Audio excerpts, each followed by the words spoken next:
Hinamak na manugang. Kabanata 651. Sa bawat hakbang niya, ang semento sa ilalim ng kanyang mga paa ay bitek at lumubog ng malalim.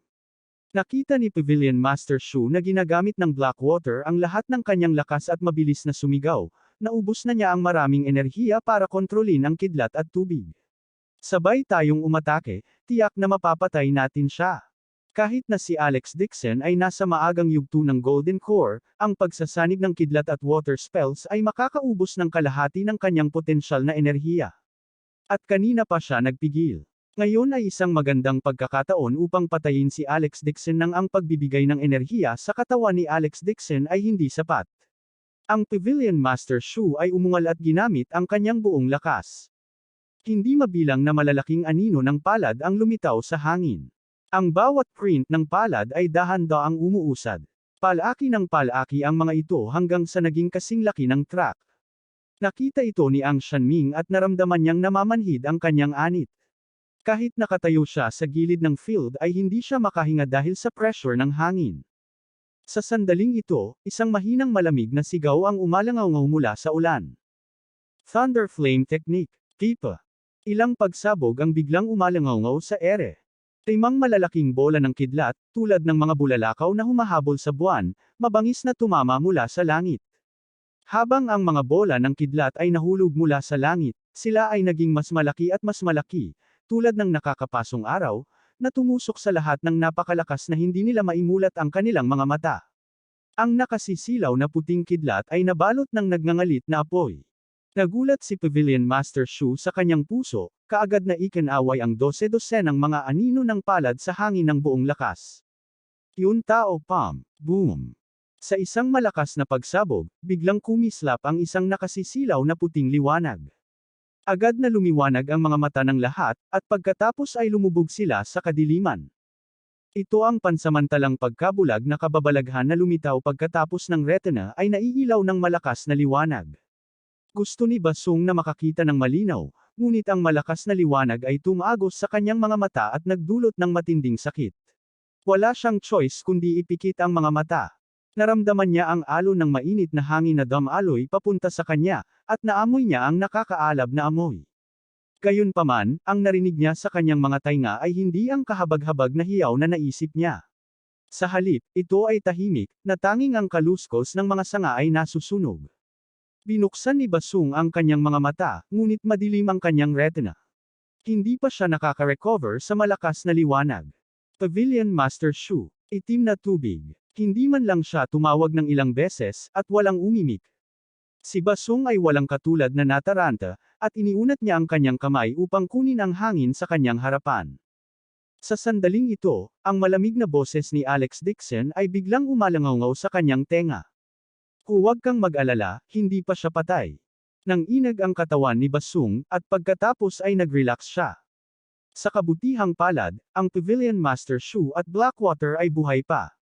Nangangahulugan nito na mayroon pa silang lakas upang harapin si Alex Dixon. Gayunpaman, ang sumunod na tanong ni Alex Dixon ay ganap na nabasag ang imahinasyon ni Basong. Kailangan ko pa silang itago para subukan ang bago kong spell. Paano ko sila hahayaang mamatay ng ganoon kabilis? Boom! Tumunog ang utak ni Basong. Wala na siyang lakas para tumayo. Nanghina ang kanyang mga paa at bumagsak sa lupa, nanginginig ang buong katawan. Sa sandaling ito, unti-unting nanimbalik ang paningin ng kanyang mga mata. Ibang-iba ang parisukat sa harapan niya kumpara kanina.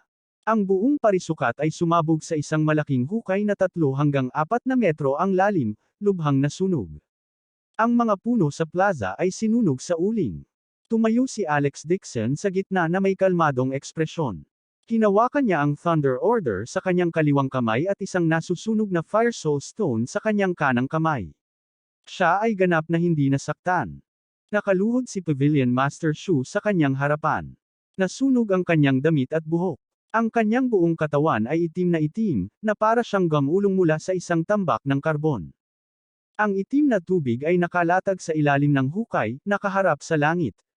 Nasunog din to the point na nagmistulang Coleman, mahinang hininga na lang ang natitira. Natakot si Basong at napabuntong hininga. Sino ang taong ito? Maaaring mas mataas pa ang kanyang cultivation base kaysa sa Pavilion Master Shu at Blackwater.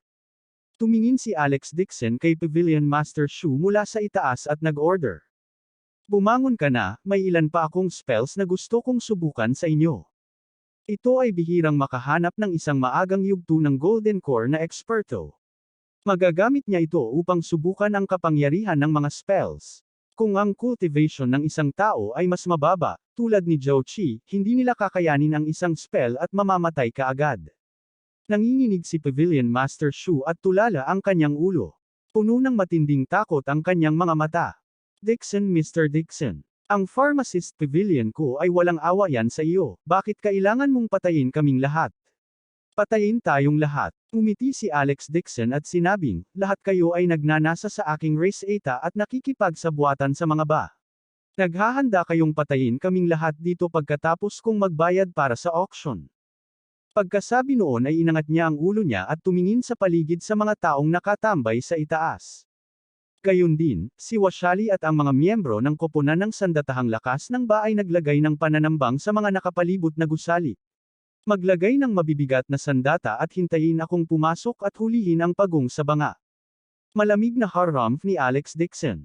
Bigla niyang itinaas ang kanyang kamay at hinampas ang isang palad patungo sa isang bakanting espasyo sa hindi kalayuan. Boom! Boom! Boom! Ang bakanting espasyo ay tinamaan ng hangin ng palad at agad na sumabog. Nagbaon ka ng mga pampasabog sa ilalim ng lupa. Akala mo ba hindi ko alam? Agad na namula ang mukha ni Pavilion Master Shu. Hindi niya inaasahan na narinig pa rin ni Alex Dixon ang sabwatan nila sa vault. He murmured, kung ganon, bakit hindi ka umalis? Umalis. Umuso si Alex Dixon sa saya.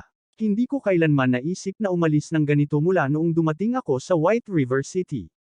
Ang sinumang maglakas loob na manakawan sa akin ay dapat magbayad ng 100 beses ang presyo. Ang katawan ni Pavilion Master Shu ay nanginginig, at ang kanyang mga mata ay puno ng kawalan ng pag-asa. Alam niyang hindi siya pababayaan ni Alex Dixon. Walang silbi kung humingi siya ng awa, kaya't mailigtas niya ang kanyang huling bit ng dignidad. Mr. Dixon, may huling tanong ako. Speak. Walang pakialam ang ekspresyon ni Alex Dixon. Sa kanyang mga mata, ang iilang taong ito ay parang mga palaso sa dulo ng kanilang paglipad. Walang puwang para magpumiglas sila. Patawarin mo ako sa pagiging matapang ko. Mr. Dixon, ikaw ay nasa maagang yugto pa lamang ng Golden Core. Pagsasama-sama ng dalawang 5 elemental spells, ikaw ay nasa huling yugto ng Golden Core. Bakit ka? Oh, ito ba ang pinag-uusapan niyo? Casual na sinabi ni Alex Dixon, kasi, ako, pera, sobra. Ang espiritual na enerhiya na nakaimbak sa Spirit Gathering Stone ay sapat na upang mapunan ang konsumo sa kanyang katawan. Bagamat aabot ng 50 milyon ang pag-imbak nito ng sabay-sabay, kay Alex Dixon, ano ang pera? Mapait nang umiti si Pavilion Master Shu. It was my mistake. I looked down on Mr. Dixon. This time, I acted on my own and covet your prescription.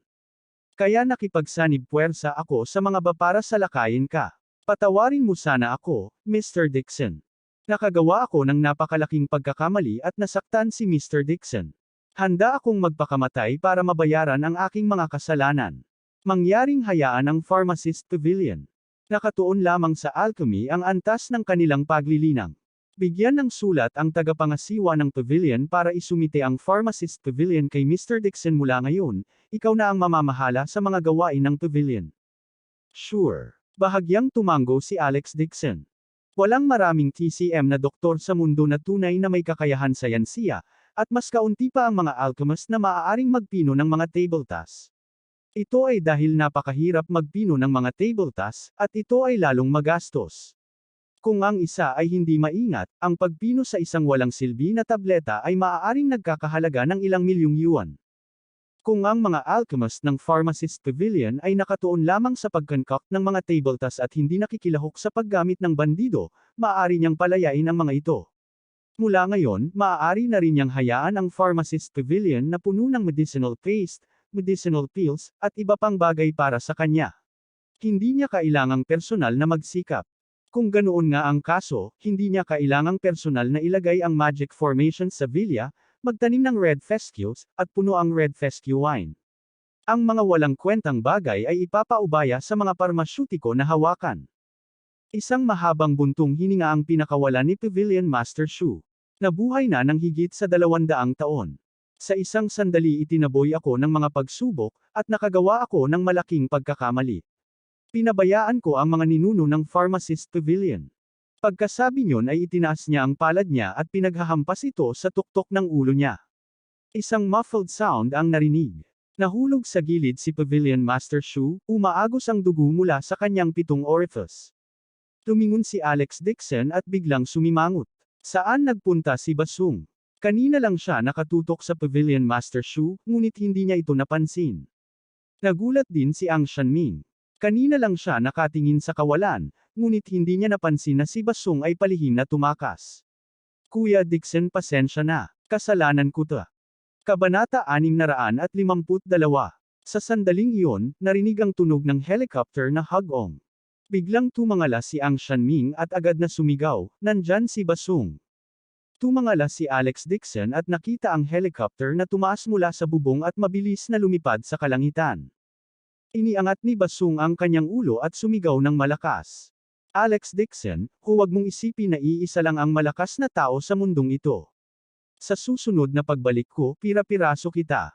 Habang nagsasalita siya, lumipad ang helicopter sa napakabilis na bilis.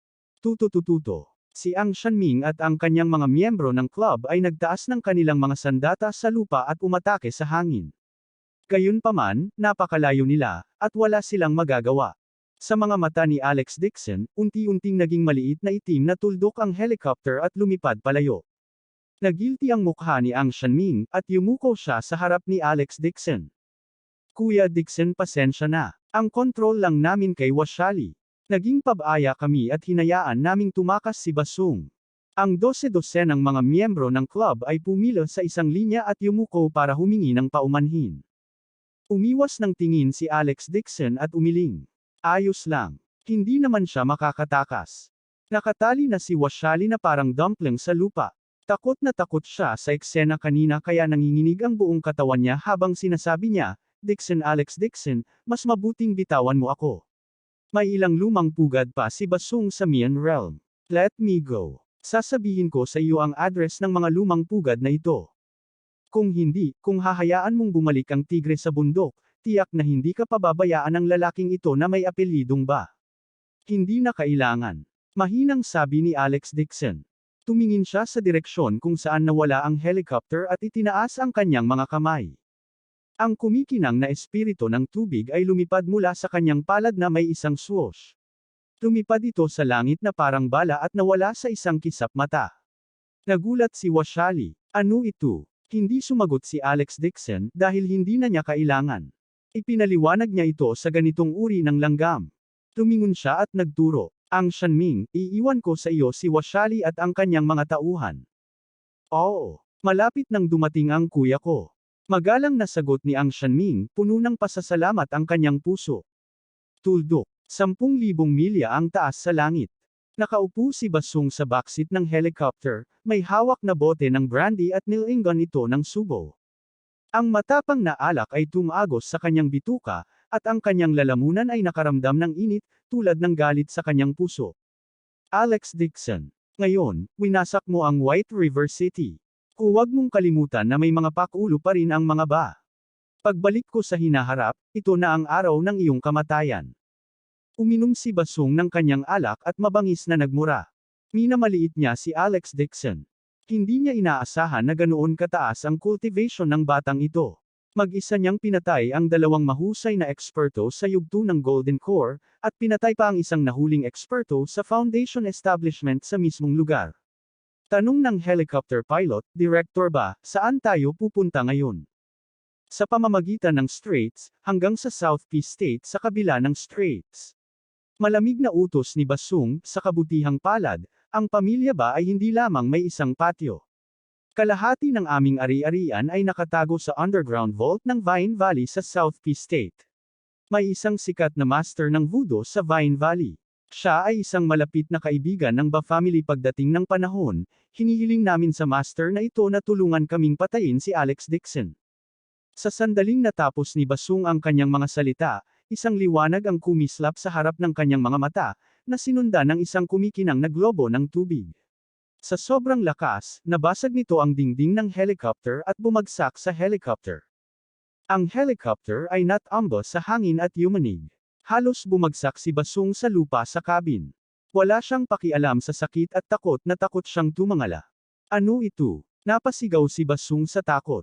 Sa sandaling ito, umalangaw sa kanyang isipan ang mahinang boses ni Alex Dixon. Sa tingin mo ba talaga makakatakas ka? Alex Dixon. Nagulat si Basung at napasigaw ng baliw, bilisan mo at umalis ka sa lugar na ito. Paano naging posible iyon? Nakaalis na siya sa White River City ng 12-dosenang kilometro, at mahigit 10,000 talampakan ang taas niya sa kalangitan. Walang iba kundi mga ulap sa paligid niya. Paano siya naabutan ni Alex Dixon? Sa sandaling ito, biglang kumislap ang water ball at pumasok sa katawan ni Basung. Ano yon? Napasigaw si Basung sa takot at agad na pinunit ang kanyang damit para tingnan. Nagulat din ang piloto at mabilis na nagtanong, "Director ba, kamusta?" Tiningnan ni Basung ang kanyang katawan at naramdaman na lamang niyang walang kakaiba. Pansamantala siyang nakahinga ng maluwag at umiling. Si itong Dixon ay sadyang nagmimistula. May straight sa unahan. Daanan mo agad. Hanggat dumaan tayo sa straight na ito, gaano man kalakas itong Dixon, ano ang magagawa niya sa akin? Katatapos lang niyang magsalita, isang mahinang tawa ang biglang tumunog sa kanyang isipan. Ganun ba? Muling natakot si Basung. Agad siyang tumingin sa paligid at sumigaw, "Alex Dixon, lumabas ka. Naglagay ka ba ng surveillance device sa helicopter ko?" Sa sandaling ito, bigla siyang nakaramdam ng matinding sakit sa kanyang katawan. Parang napunit ang katawan niya. Nagpakawala si Basung ng mabangis na dagandong. Nanghina ang mga paa niya sa sakit at bumagsak siya sa lupa. Sa tunog ng mga buto na nabali, napapanood lamang ni Basung ang sakit habang ang ilang piraso ng pulang dugong yelo ay tumusok sa kanyang balat at ang kanyang mga paa ay parang hiniwa, at ang sakit ay nakatusok sa puso. Parang may libu-libong maliliit na tinak sa kanyang bone marrow na patuloy na tumutusok sa kanyang katawan. Ang dugo at utak ng buto ng kanyang 4 na paa ay talagang nagyelo sa isang iglap, nagiging mga tipak ng yelo na nagpapadala ng tumusok palabas. Nasa sobrang sakit si Basung kaya't napaikot siya sa lupa, nagpakawala ng isang ganap na trahedya na dagandong. Crack, crack, crack. Sumabog lahat ng kanyang mga paa, at tumalsik ang kanyang dugo at laman sa salamin na bintana. Nakahiga si Basung na paralisado sa lupa, tumutulo ang mga luha sa kanyang mukha. Nasa sobrang sakit siya na maging ang pantog niya ay nawalan na ng gana. Ang isang malaking halaga ng maruming tubig na amoy ng ihi ay dumaloy sa buong sahig. "Director ba, anong meron?" Nataranta ang piloto sa harapan at mabilis na nagtanong. Natakot si Basung sa labas ng kanyang talino. Walang ibang iniisip sa kanyang isipan. Ang kanyang matinding pagnanais na mabuhay ay sumuporta sa kanya, at pinisil niya ang ilang mga salita mula sa pagitan ng kanyang mga ngipin. Lakad, lakad, lakad. Ginamit niya ang lahat ng kanyang lakas para hindi mawala ng malay sa sakit. Nasa harap niya ang straight. Hanggat makakadaan siya sa straight at makatakas mula sa malademonyong palad ni Alex Dixon, mabubuhay siya. Nang lumipad na ang helicopter sa langit sa itaas ng kipot, muling tumunog ang boses ni Alex Dixon sa isip ni Basung. Myriad Sword Spirit Art. Ang boses na ito ay parang malademonyong tunog na tumatagos sa tenga ng isa. Tinakot nito si Basung sa labas ng kanyang talino at ginawa siyang umungol ng baliw. "Mr. Dixon, nagkamali ako. Hindi na ako mangangahas na maging kaaway mo ulit. Please let me leave." Bago niya masabi ang salitang kalsada, isang malaking gintong liwanag ang biglang kumislap sa harap ng mga mata ni Basung. Para siyang sinisingil ng araw mula sa harapan. Isang nakakasilaw na gintong liwanag ang tila gustong sunugin ang lahat. Ang matinding gininto ang liwanag ay nabulag saglit sa mga mata ng piloto habang siya ay sumisigaw sa takot. Ang gininto ang liwanag ay lumipad sa harap ng helicopter sa isang iglap at biglang nagkalat. Sa ilalim ng nakakasilaw na liwanag, malabong makita ni Basung na hindi ito isang gintong liwanag. Sa halip, ito ay isang sword formation na nabuo ng hindi mabilang na gintong mga espada ng liwanag. Nadurog ang puso niya at napasigaw siya sa takot. Bang! Ang helicopter ay tinusok ng hindi mabilang na magaan na mga espada at sumabog, na naging hindi mabilang na mga fragment. Isang bowl ang apoy ang nahulog mula sa langit at diretsyong nahulog sa dagat. Nang malapit nang maabot ng bowl ang apoy ang ibabaw ng dagat, isang malaking water dragon ang biglang sumugod palabas ng dagat at nilamon ng bowl ang apoy na naging bahagi ng helicopter bago muling lumubog sa tubig. Sa ibabaw ng dagat na napuno ng asul na alon, isang patak ng tubig ang nagwisik. Ang ibabaw ng tubig ay kumikinang, at ilang mga sigol ang lumipad sa ibabaw ng dagat. Napakatahimik na parang walang nangyari. Kabanata 653. Sa plaza, dahan-daang iminulat ni Alex Dixon ang kanyang mga mata. Ginamit niya ang kanyang isip upang kontrolin ang tubig at palamigan ang mga paa ni Basung, na naging sanhi ng mga ito upang sumabog. Pagkatapos, tinawag niya ang Sword Soul at winasak ang helicopter na libu-libong milya ang layo. Tungkol naman sa Water Dragon na ginamit niya ang Water Spirit para ipatawag sa huli, iyon ay dahil ayaw niyang dumihan ng labi ni Basung ang dalisay na dagat. Kuya Dixon, may nangyari ba kanina? Kinakabahang tanong ni Ang Shanming. Ngayon pa lang ay biglang pumikit si Alex Dixon at hindi kumikibo. Iminulat lang niya ang kanyang mga mata pagkatapos ng 1 minuto. Lumingon si Alex Dixon at sinabing, patay na si Basung. Patay. Patay. Natigilan si Ang Shanming. Hindi niya namamalayan na tumangala siya sa langit. Ang bughaw na langit ay napuno ng puting ulap. Parang walang nangyari. Patay na siya. Dagdag pa ni Alex Dixon, pinasabog ko na ang helicopter niya. Pagkasabi nun ay winagiwi niya ang kamay sa ere. Sa di kalayuan, isang patak ng tubig ang lumipad mula sa langit sa napakabilis na bilis. Gumuhit ito ng puting linya sa hangin at huminto sa kanyang palad. Hinawakan ito ni Alex Dixon at ibinuka ang palad. Ang espiritu ng tubig ay kumikislap at naglaho sa kanyang katawan. Sa gitna ng palad niya, isang black jade plate na lang ang natira. Ito ang gamit ni Basung. Napasigaw si Ang Shanming sa gulat. Hindi siya makapaniwala sa sariling mga mata. Ang daan-daang tao mula sa Ba family ay agad na tumahimik. Napatitig sila sa palad ni Alex Dixon. Nakilala nilang lahat na ito ang protective card ni Basung. Ang magic card na ito ay isang magic weapon na ginugol ni Basung ng malaking pera para mapuno para sa King of Ghost. Hindi ito umalis sa kanyang katawan, at ito ay malapit na sa kanyang kapalaran. Ito ay mas mahalaga kaysa sa kanyang mga eyeballs. Kanina lang, lumabas ang magic card na ito mula sa manipis na hangin sa palad ni Alex Dixon, at nabahiran pa ito ng ilang bakas ng sariwang dugo. Ito ay sapat na upang patunayan na si Basung ay patay na. Malamig na tumikim si Alex Dixon.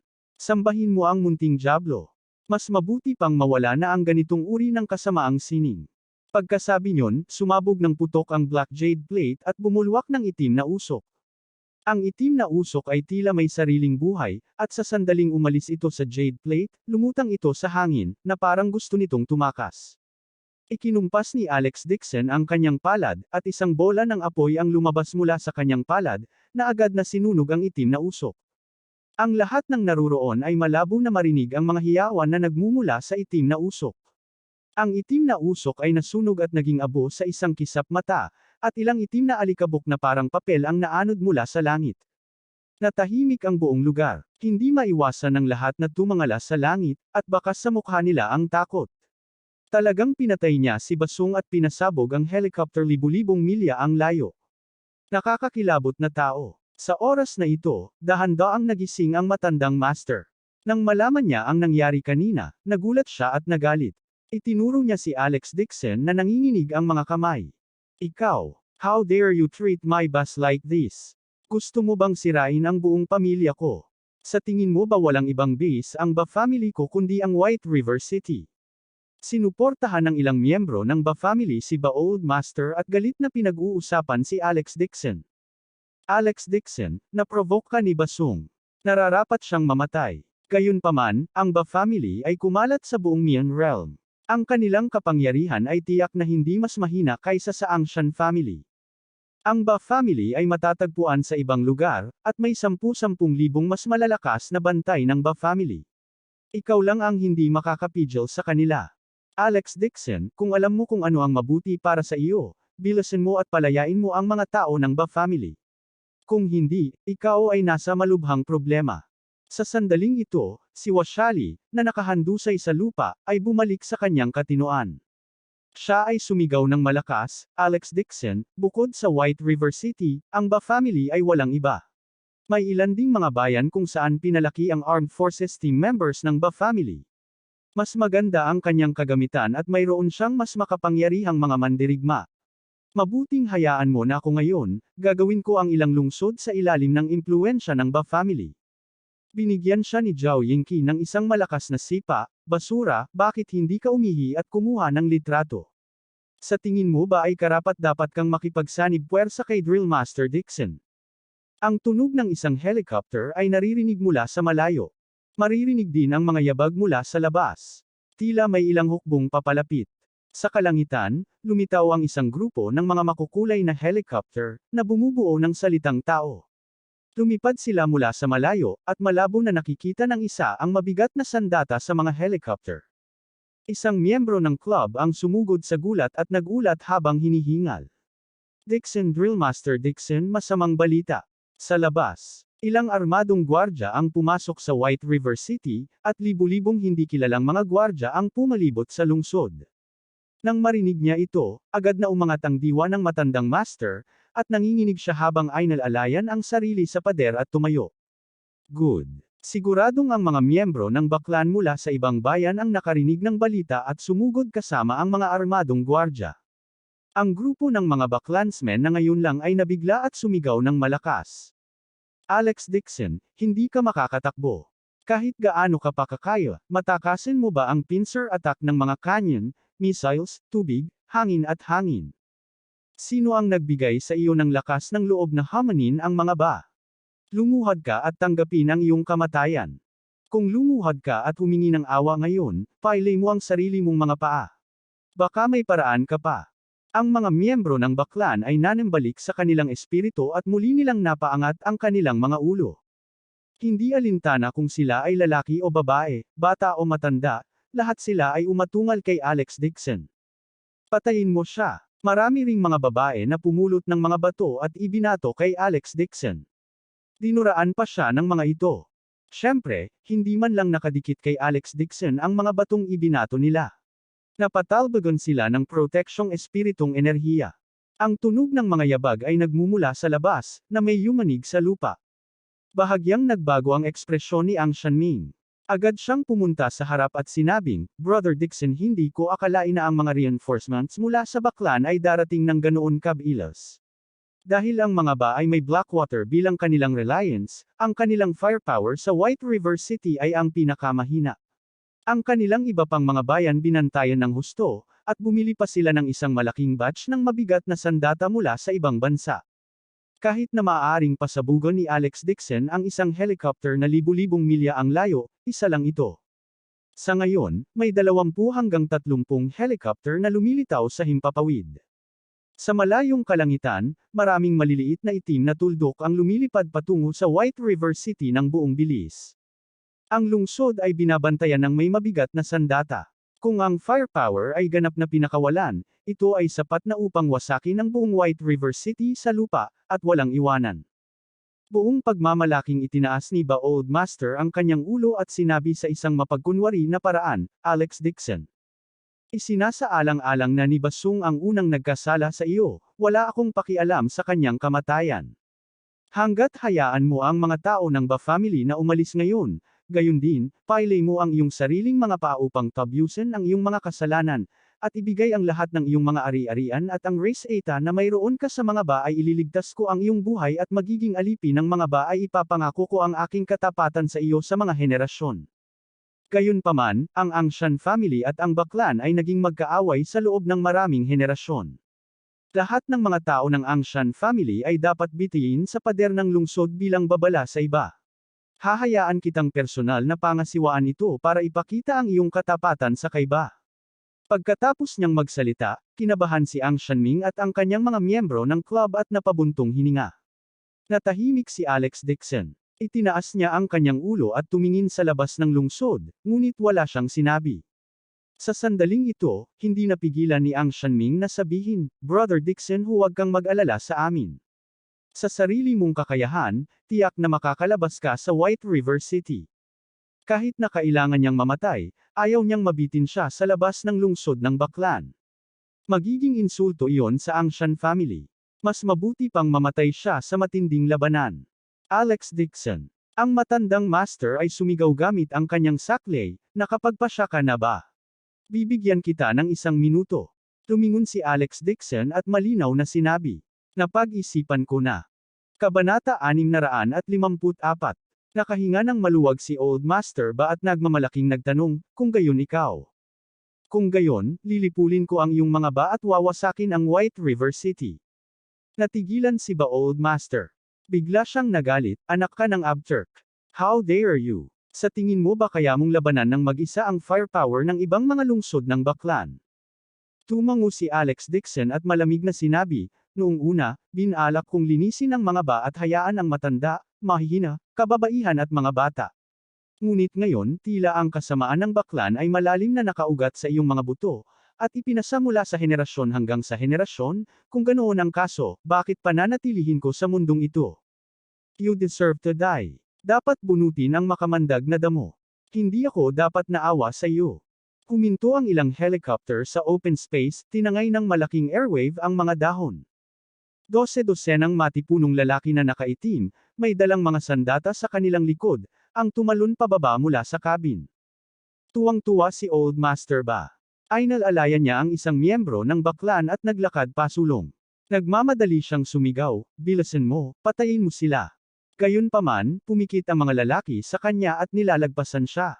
Isang lalaking nasa katanghaliang gulang na nakasot, na napapalibutan ng isang malaking nakaitim, ang lumapit kay Alex Dixon at yumuko ng may paggalang. Binati ng Heavenly Overlord Tiger si Mr. Dixon. Patawarin mo ako sa pagiging huli ko. Nasa labas na ng lungsod ang iba pang mga lalaki at handang sumunod sa utos ni Mr. Dixon. Malaki ang pagbabago sa ekspresyon ng mukha ni Old Master habang gulat na nakatingin kay Alex Dixon. Sa sandaling ito, isa pang grupo ng mga lalaki ang sumugod sa likod bahay.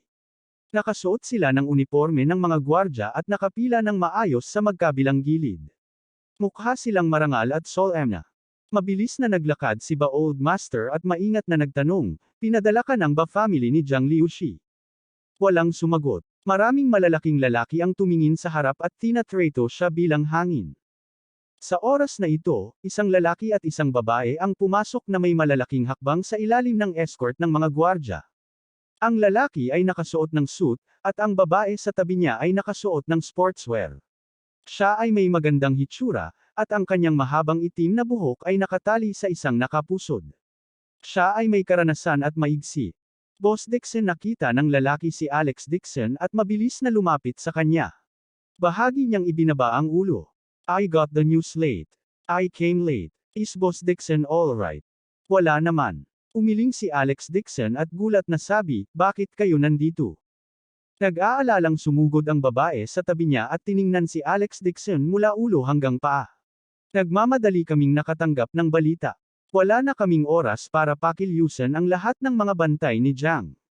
Kalahati lang ang dala namin. Buti na lang at ayos ka na. Kung hindi, nakonsensya na ako at namatay na ako. Sila ay sina Jiang Handong at Jiang Shuili. Nagulat din si Alex Dixon nang makita sila dito. Bago pa siya makapagtanong ng anuman, may sumabog na naman sa hangin. Ang lupa ay yumunig ng mas malakas, at ang mga bintana ng nakapalibot sa mga gusali ay gumawa din ng tunog. Kumunot ang noo ni Alex Dixon at nagtanong, Sydney, dinala mo rin dito ang tangke? Hindi, ang Jiang family ay walang oras para maghanda. Nagdala lamang sila ng 17 helicopter na nilagyan ng mga armas at mga miyembro ng Armed Forces team mula sa Jiang family, na nanatili sa Yan Capital. Mabilis na ikinaway ni Jiang Shuili ang kanyang kamay. Saglit siyang nag-isip at biglang sumigaw, hindi ako. Dapat si Boss Su. Nang marinig niya ang balita tungkol sa iyo, labis siyang nabalisa. Ipinahayag niya na kapag nawala ang isang hibla ng iyong buhok, pupunasan niya ito, ang buong ba. Malaki ang pagbabago sa ekspresyon ng mukha ni Old Master, at magsasalita na sana siya. Boom! Isang malakas na tunog ang narinig. Isang malaking butas ang agad na nalikha sa ladrilyong pader sa tabi niya. Nahulog ang laryo na may kaluskos na tunog. Isang itim na mabigat na tangke ang umungal habang dinurog nito ang mga durog na bato at dirdiretsong pumasok. Itinaas ni Alex Dixon ang kanyang ulo at nilingon ang sirang brick wall. Nakita niyang may 7 o 8 pang sasakyan sa likuran. Hindi lamang iyon, ang buong kumpanya ng auction ay napapaligiran ng isang itim na masa ng mga martial guards. Ang mga kalye sa lahat ng direksyon ay inookupahan. Ang mga miyembro ng koponan ng sandatahang lakas, na nakasuot ng lahat ng uri ng damit, ay nasa isang itim na misa. Para bang nasakop ang buong White River City. Sa malakas na bagzo ng hangin na likha ng umiikot na lava, isa pang puting helicopter ang dumaong sa walang laman na lupa. Isang babaeng nakaitim na damit ang tumalon mula sa helicopter sa ilalim ng proteksyon ng kanilang bodyguard, at tumakbo papunta kay Alex Dixon. Kuya Alex, kumusta ka na? Tinampol ni Alex Dixon ang kanyang noo at umiling. Ching-cheng, paano mo nalaman na nandito ako? Ipinadala mo ba dito ang lahat ng sandatahang lakas ng pamilya Su? Ang babaeng tumalon sa helicopter ay si Su Ching-cheng. Ang kanyang mahabang buhok ay nakatali sa isang bun. Puno ng pagkabalisa ang kanyang maliwanag at magandang mukha. Gayunpaman, makitang ligtas at maayos si Alex Dixon, sa wakas ay nakahinga ng maluwag si Su Ching-cheng. Nawala rin ang pag-aalala sa mga mata niya. Sinabi ni Jiang Shuili na may pulang mukha, Kuya Alex, ako ang nagsabi kay Boss Su. Dahil ang mga martial guards ng Jiang family ay hindi lahat sa Yan Capital, plano kong humiram ng isang team kay Boss Su. Sa hindi inaasahan, pagkatapos ni Boss Su na balitaan niya ang tungkol sa iyo, tinawag niya ang mga miyembro ng Armed Forces team mula sa Su family nang hindi nagsasabi ng anuman. Saglit na nag-alinlangan si Su Ching-cheng at sinabi sa mahinang boses, sa pagkakataong ito, gumawa ako ng sarili kong desisyon. Kuya Alex, hindi mo ako masisisi, di ba? Ako. Nag-aalala lang ako sa iyo. Halika, halika. Matagal na rin mula noong huli kitang nakita. Napabuntong hininga si Alex Dixon sa kanyang puso at sinabi. Karaniwan, maliban sa kanya, si Su Ching-cheng ay may mataas at makapangyarihang imahe. Walang sinuman ang nang-ahas na magiging bastos sa harap niya. Pero ngayon lang, napaka-humble niya sa harap niya. Nakaramdam ito ng hiya sa puso ni Alex Dixon. Ano ba talaga ang dapat niyang gawin para mabawi ang kasalanan ni Su Ching-cheng? Namula ang magandang mukha ni Su Ching-cheng at kumislap sa tuwa ang kanyang mga mata. Tumingon siya at tumayo sa gilid. Sa oras na ito, ang mga tao sa labas ng pinto ay pumasok din sa isang linya. Nagdala si Nanguang Chamber of Commerce ng 800 lalaki at kabayo para batiin si Mr. Dixon. Makikinig kami sa kanyang mga utos. Dulong ng Jinling City kasama ang Jinling's Dragon Hall at ang 14 na Major at Minor Hall ng Jinling ay dumating upang salubungin si Mr. Dixon. Lahat ay makikinig sa mga utos ni Mr. Dixon. Ang Chen family ng Dongchuan, Chen Yuanwo, at ang Chen family ng Dongchuan ay dumating para salubungin si Mr. Dixon. Nandito sila para humingi ng tulong kay Mr. Dixon. Ang pamilya Yan ng Western Plain, si Yan Shio, na gumaganap bilang patriarch ng pamilya Yan, si Yan Zilai, ay mamumuno sa 1,000 miyembro ng Yan family's martial guards at makikinig sa mga utos ni Mr. Dixon. The family of Hai Cheng, Ren family of Ren family, at 17 gang na may iba't ibang laki mula sa Hai Cheng ay dumating upang tanggapin kami. Mr. Dixon, mangyaring magbigay ng order. 12 ng mga maimpluwensyang tao ang nakatayo sa isang hilera sa harap ni Alex Dixon at sabay-sabay na yumuko. Sa likod nila ay isang malaking hukbo ng mga sundalo, na sinusundan ng walang katapusang bilang ng mga karwahe. Nang makita ang eksenang ito, hindi na makatayo ng matatag ang matandang master. Suray-suray siya at bumagsak sa lupa. Bumagsak siya sa lupa, ang mukha ay kasing putla ng papel. Hindi na naglakas loob na batuhin si Alex Dixon ng mga mayayabang na miyembro ng Ba family. Lahat sila ay pumulupot sa sulok, sa sobrang takot. Boom! Ilang bowl ang apoy ang lumipad mula sa langit at tumama sa isang 7 palapag na gusali sa malapit. Ang bintana ng gusali ay nabasag, ang mga bintana ay nabasag, at ang mga laryo ay itinapon kung saan-saan. Ang silid ay nasusunog sa apoy at naging dagat ng apoy. Ang 12 ng mga miyembro ng Armed Forces team mula sa mga ba na nagtatago sa gusali ay napatay sa lugar. Sa sobrang takot ng iba sa kanila ay itinapon nila ang kanilang mga armas at tumakbo para sa kanilang buhay. Gayunpaman, bago sila tumakbo pababa ng hagdan, pinatay sila ng isang grupo ng makamulto na strongman in black on the spot. Sa bubong ng gusali, lumitaw ang isang grupo ng mga malalakas na nakaitim na may maskara sa kanilang mga mukha. Mayroong hindi bababa sa 40 hanggang 50 sa kanila. Dalawa sa mga lalaking nakaitim ang nakatayo sa harapan ng grupo. Naikuyong nila ang kanilang mga kamao at sabay na binati si Alex Dixon. Nagtaas ng ulo si Alex Dixon at nagtaas ng kilay. Bagamat ang mga taong ito ay nakasuot ng itim na maskara, nakikilala niya na ang isa sa kanila ay si Wu, at ang isa ay si Wang Kai, na nanatili sa Yan Capital.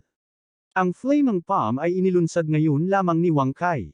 Bagamat ito ang pinakapangunahing spell at hindi ito gagamitin ng ordinaryong cultivator, nagawang gamitin ni Wang Kai ang Fire Palm sa isang lawak na agad niyang napatay ang isang ordinaryong dalubhasa sa panloob na puwersa. Talagang hindi niya inaasahan ni Alex Dixon na ang cultivation base ni Wang Kai ay mapapabuti ng napakabilis pagkatapos umalis sa Yan Capital sa loob lamang ng ilang buwan. Tila ginugulo niya ang kanyang utak at nagsasanay ng husto. Ang batang ito ay sulit na turuan. Ang grupo ng mga tao sa likod nila ay napakalakas, at mas malakas sila kaysa sa iba. Isang tingin at masasabi nilang martial guard sila ng pamilya Dixon. Dapat ay si Little Tita Dixon Shenglan na agad na nagpadala ng mga miyembro ng koponan ng Armed Forces para sunduin siya pagkatapos bumalik sa Yan Capital. Tumingon si Alex Dixon at sinulyapan ang paralisadong matandang master. Malamig niyang wika. Bibigyan kita ng 1 minuto para sabihin sa akin ang iyong mga huling salita. Kabanata 655. Nang matandang master ni Ba na may nanginginig na boses, ako, ang mga ba at ang iba pang kapangyarihan mula sa ibang mga sinabi ay tiyak na papasok sa lungsod upang iligtas tayo. Sa sandaling hamina ang kanyang boses, si Su Ching-cheng, na nakatayo sa tabi niya, ay nagpakawala ng malamig na tawa. Old Master, those powers you mention. Actually, ngayon lang natin nakita, and that's all. Agad na isinali ng interpreter sa tabi niya ang mga salitang ito sa matandang master. Napabuntong hininga si Old Master Ba, at bakas ng pagkagulat ang sumilay sa kanyang mga mata. Nandito sila. Ang baklan ay may mahigpit na tuntunin.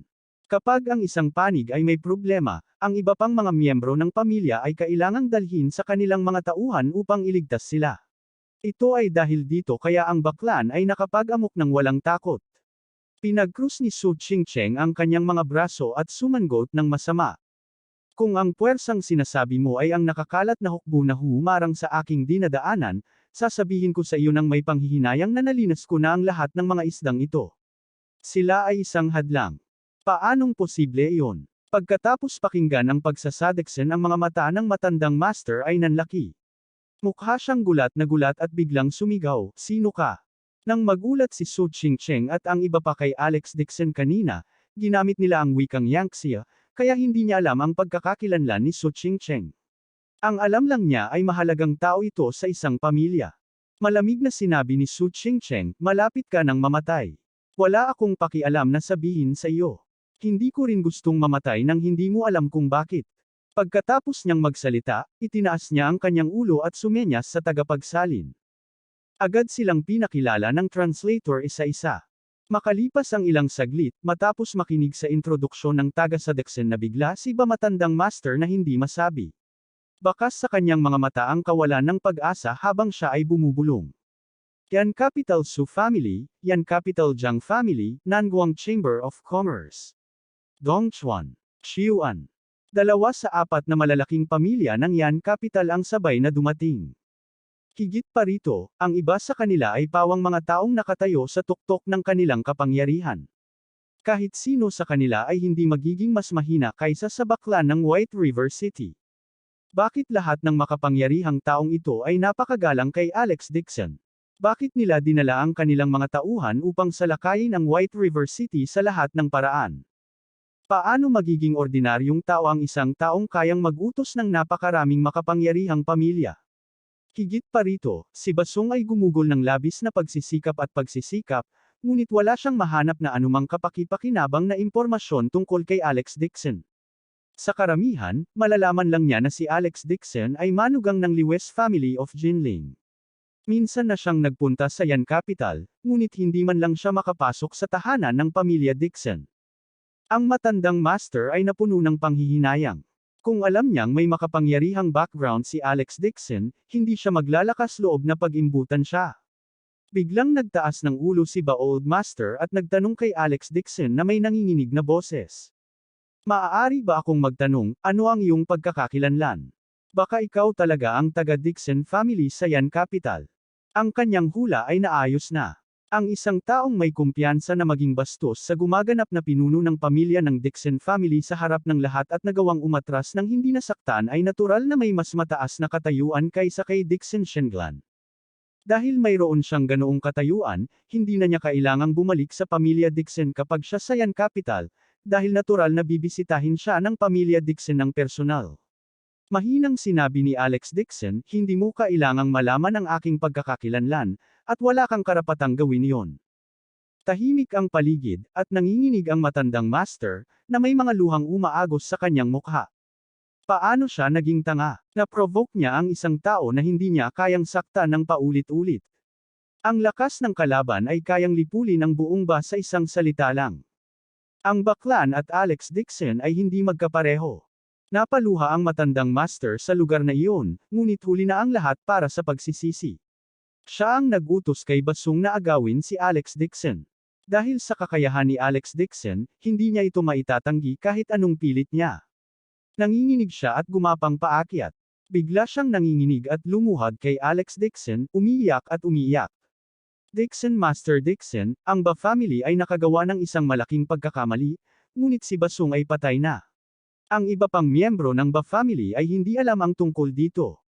Ako ay nangangahas na humingi ng awa sa iyo, mangyaring iligtas ang kanilang buhay. Sa sandaling ito, sa wakas ay natauhan na ang mga tao ng Ba family. Lahat sila ay lumuhad sa lupa, yumuko kay Alex Dixon. Pakisuyong iligtas ang aking buhay, Master Dixon. Pakiusap, Master Dixon, iligtas mo ang aming buhay. Talagang hindi namin alam kung ano ang ginawa ni na Basung at Bahong.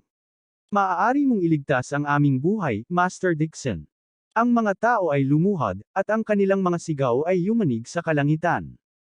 Gayunpaman, hindi gumalaw si Alex Dixon. Malamig niyang sinabi, ang iyong pamilyang Ba ay nakipagsabuatan sa mga tulisan sa loob ng maraming taon. Ninakawan mo ang mga taga-bundok at mga mangangalakal noong nakaraan. Nakapatay ka ng mga tao. Lahat ng kayamanan na ninakaw ni Basung ay pag-aari ng pamilya Ba. Isang malaking halaga ng pera ang nahulog mula sa langit, ang mga miyembro ng iyong pamilya ay nasiyahan sa kayamanan at kaluwalhatian. Isa pa, si Blackwater ang pinuno ng mga bantay ng Baklan, di ba? Palihim siyang nakipagsabuatan sa mga bandido, hindi ako naniniwalang hindi mo alam ang tungkol dito. Pagkatapos ng ilang pangungusap, naiwang tulala ang matandang master. Hindi man lang siya makaisip ng dahilan para makipagtalo. Ang iba sa kanila ay nakahandusay sa lupa na may mapupulang mukha. Hindi man lang sila nilingon ni Alex Dixon. Tumalikod siya at inutusan si Ang Shanming. Iiwan ko sa iyo ang natitira. Alam ko, alam ko. Nakabawi si Ang Shanming sa kanyang pagkabigla at tumango ng may paggalang. Huwag kang mag-alala, Kuya Dixon, aayusin ko ito ng maayos at isusumbong ko sa iyo mamaya. Tumango si Alex Dixon at sinabing, sige, babalik ako sa Jinling ngayon. Kuya Dixon, gusto mo na bang umalis? Nagulat si Ang Shanming. Malapit na kayong matapos sa pagsasanay. Kung tutuusin mula sa kasalukuyang antas ng pagtatanim, hindi magiging problema sa inyo ang pakikitungo sa mga ordinaryong dalubhasa. Basta't sinusunod ninyo ang pamamaraang itinuro ko sa inyo, ang antas ng inyong paglilinang ay mas kaunti, palang ay lalampas kaysa sa isang taon. Pagkasabi nito, naglakad si Alex Dixon papunta sa helicopter. Gusto lang niyang bumalik kay Yansia sa lalong madaling panahon, pagkatapos ay tawagan ng maliit na tiyahin at tanungin siya kung may nakita siyang bakas ng aksidente sa sasakyan ng kanyang mga magulang sa 2 piraso ng double fish jade pendant. Nang mabalitaan nila na gustong bumalik ni Alex Dixon, ang 12-12 ng mga miyembro ng club ay nag-aatubili. Bagamat mahigit 3 linggo lang silang nakasama ni Alex Dixon, ang maikling 20 araw na ito ang naging punto ng pagbabago ng kanilang buhay. Sa 3 linggong ito, kung aasa sila sa kanilang sarili, malamang na hindi nila mauunawaan ang kanilang natutunan sa kanilang buhay. Ang sinumang umalis sa club at nagretiro ay magiging isang eksperto sa labas. Ang pinakanaramdaman ay si Ang Shanming pa rin. Sa loob lang ng 20 araw, tuluyan na siyang nagbago ng hitsura. Sa wakas ay nakahanap na siya ng layunin sa kanyang buhay mula sa sikat na silk pants noong nakaraan. Lalo na ang Angshan clan. Dahil lamang kay Alex Dixon, binago nila ang kanilang kapalaran na kainin ng maraming puwersa. Ngayon, ang baklan ay nawasak.